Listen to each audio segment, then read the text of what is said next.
living room.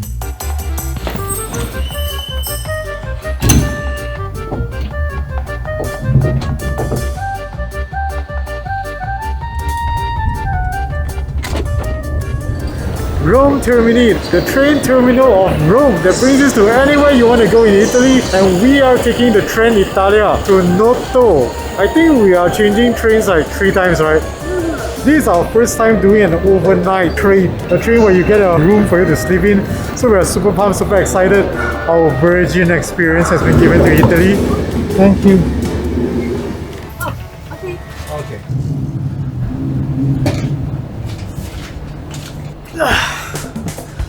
Guys, finally boarded the train. We are on business executive, right?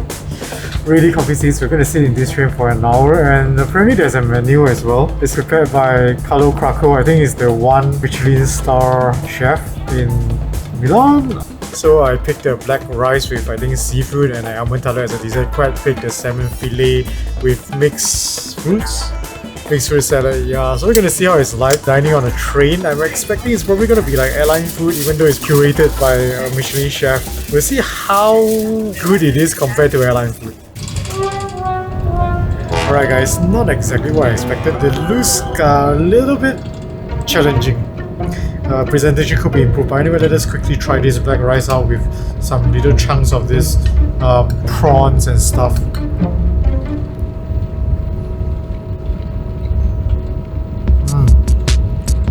Surprisingly not as bad as I expected. Very simple flavour, savoury. Texture of the rice is pretty nice. It's got a nice chewiness to it.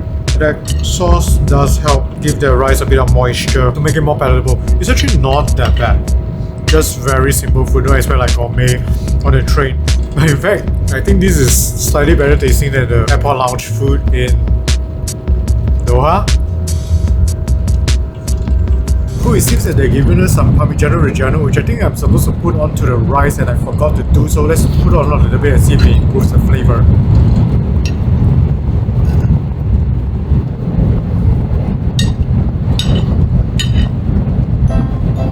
Makes it infinitely better. The fragrance and the flavour of the cheese. Now it makes sense. Now it makes sense. This is a pretty decent dish for a train meal.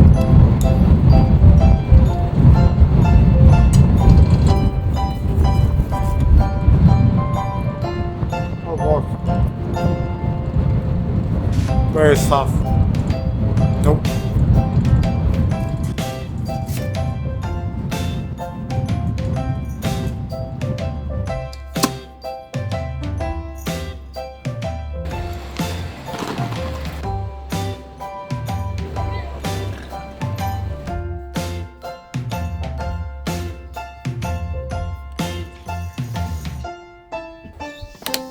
Alright, we each got a room and it's connected, lucky us.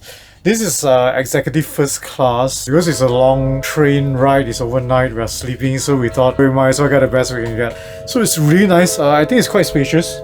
Really, for one person, you've got one full single-size bed, and then you have got space for your luggage, some complimentary drinks. You have got, I don't know what this is, but what is it?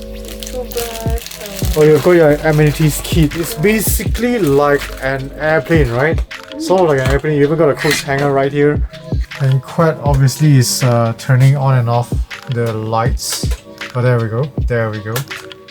It's really interesting. Just look at quite size and the bed size. It's really sort of like a full-size bed, right? You've got a pillow, and I don't know what that is. That's probably like some form of towel. Is it really hard? Oh yeah, it's really hard, but yeah, very nice. And we have got a mirror here so you can see how fat you have gotten. I mean, I've gotten from eating all the stuff. Hey! Tomorrow we'll see you for breakfast. I think there's a simple breakfast that they will serve on the train. And when we reach Noto, we'll be having some food as well before we end this food vlog. So see you guys tomorrow. Bye!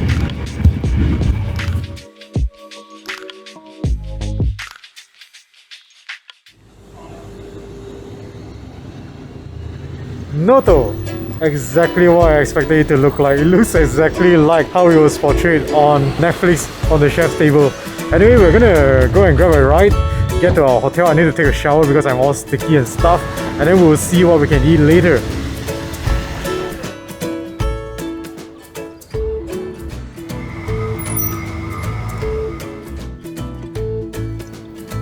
Right, guys, we are now seated at a restaurant called Casa Mata Ristorante and Pizzeria. I think they are very well known for their pizzas. This is a random Google search by Quet and their rating is quite high on Google. So we are pretty excited to try it out. And the setting is pretty interesting. We're seated outside, so there's this open air area and you're surrounded by these bushes of greens. The table setting is very simple, very straightforward. And it does give you that sort of like a more relaxed feel. I read from their website, apparently they serve their own kind of unique pizza. Not exactly Sicilian pizza, because Sicilian pizza is the one with the thick fluffy crust that's sort of like a focaccia. But theirs is more, I think, Neapolitan based pizza with a fluffy crust, and they use Sicilian ingredients on the pizza. So I think for the starter, we're going to start with a caponata siciliana, which is a traditional Sicilian vegetable dish, mainly with fried aubergines, I believe. And then you have all the other vegetables as well, some capers, I think, and celery, and maybe carrots sometimes. And they add this, the Italian sweet and sour sauce. I think it's agrodolce. Correct me if I'm wrong.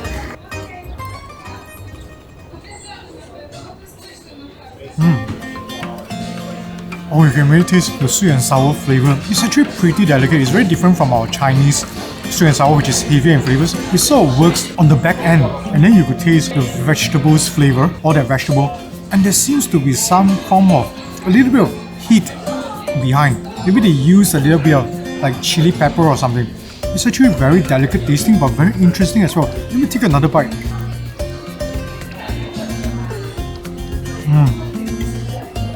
Aubergine is soft, not much of a flavor. The mainstay of the flavor is that sweet and sour sauce. It's actually a very simple dish, but pretty addictive. I don't know, is it because, you know, I'm Chinese, so I like sweet and sour based foods. Bread, so that ingredients on the bread. Let's give a little bit more. Ah, this is nice.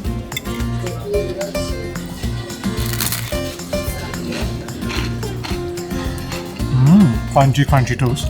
The flavor of the sweet and sourness, and the crunchiness of vegetables, the juiciness of vegetable. It's addictive. Hey guys, look at this. This is the margherita exactly as it is. And look at this puffy, so puffy. This looks like a mix between a Neapolitan and maybe the Sicilian ingredients, I'm not sure. Mozzarella cheese, the San Marzano tomato sauce, basil leaves, and I think a sprinkle of oregano. Okay, let's quickly start off by cutting. Oh, can you hear that sound? Oh, look at this. Beautiful. It's watery in the middle. Nice. Let's go. Oh, let's get everything together. Alright.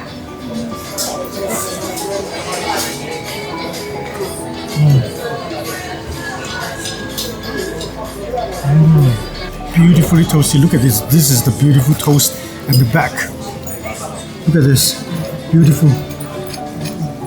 Front. Mozzarella is sort of bursts in your mouth.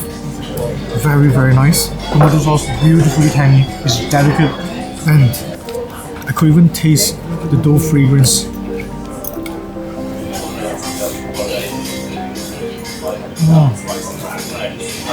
This is just so good. Probably the best margherita we have had in Italy. Got a nice chewiness in the dough and fragrance.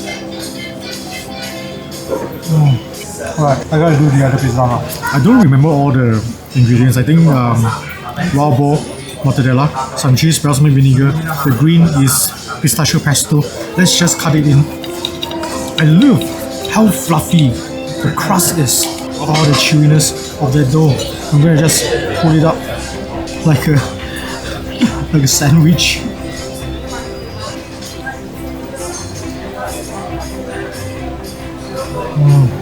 Mortadella, salty. I can't really tell that it's a wild boar mortadella though. It tastes just like any other mortadella. Maybe it's more, the flavor stands out more. Maybe that's why it is wild boar. That balsamic vinegar gives a little bit of tang. The cheese, a little bit of saltiness. The key point lies in the dough.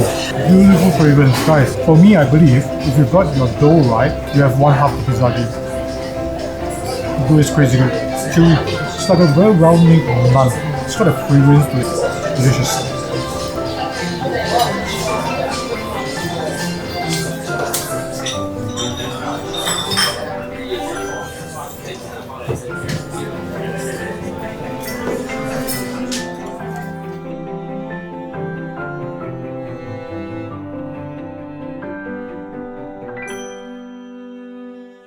Training time! Yep, we took the pizzas home because it's really huge and we ordered two so we couldn't finish. Yep. Anyway, Casamata Ristorante and Pizzeria. I gotta say, really a gem of a spot. We didn't expect it to be that good, to be honest. Because, generally we are quite skeptical when it comes to Google reviews. And this is one of those rare times, right, where Google has proven us wrong. So it's really good. Let's talk about the margarita first. First thing that hits you definitely is the dough. Very good quality dough, very fragrant. It's got its own flavor. And I think the toastiness of the edges are done really well. It's got that slight char, slight bitterness. Ingredients are generally very fresh. Mozzarella is beautiful. The usage of the San Marzano tomato sauce is brilliant. You've got a beautiful natural tang and natural sweetness. And the basil leaves, they give you that much needed herbaceous flavor. If I were to nitpick a little bit, this is very personal. I think slightly bigger pieces of the basil would have helped a lot more to bring out that really important herbaceous flavor. Yeah. The other, Vicino. Again, very fresh ingredients and the dough really, the winner is the dough lah, basically. Yeah. As I mentioned earlier, if you get the dough right, you have one half the pizza batter. And throw in all the beautiful, delicious natural ingredients. They do harmonize pretty well. Pretty surprising in a way. Because when I look at the list of ingredients on this pizza, it's like pretty lavish. There's a lot of ingredients and I was a little bit worried that it could be like too many things on one piece of pizza. Yeah. But surprisingly, it actually gelled really well. As for the starter, it's our first time trying that out. I think it's pretty interesting. It's sort of like Chinese sweet and sour sauce. But I do feel that towards the end of the dish, it feels a bit overpowering because I was expecting a lot more of the natural flavors of the vegetables, which were a little bit overshadowed by the potency of the sauce. Yeah. But absolutely great experience. Enjoyed the pizza very much. And with that being said, Casamata Pizzeria scores a half a plate on the gourmet plate, which means it is some high quality pizza right there. Absolutely recommended if you're in Noto. In fact, I'm surprised it's just way better than the ones we have tried in Rome. Yeah. So I think that's it for our food vlog for the week. Of course, the key part of us being in Noto is for next week's episode. We are going to Cafe Sicilia, which has been featured on Netflix, The Chef's Table. That's the only reason why we took the 10 over hours gruesome, brutal journey to Noto. Yeah, that's the only reason, I'll be honest. It's for Cafe Sicilia. And we happen to find a gem today, which is Casamata. Yeah, so stay tuned for Cafe Sicilia's episode next week. Hopefully it will turn out to be fun. And I hope you enjoyed this food vlog. If you did, do consider giving us a thumbs up. If you have yet to subscribe, do consider subscribing and hitting the notification bell button. Ding, ding, ding. Till we eat again next week. We're gonna finish this pizza now. Bye. Bye.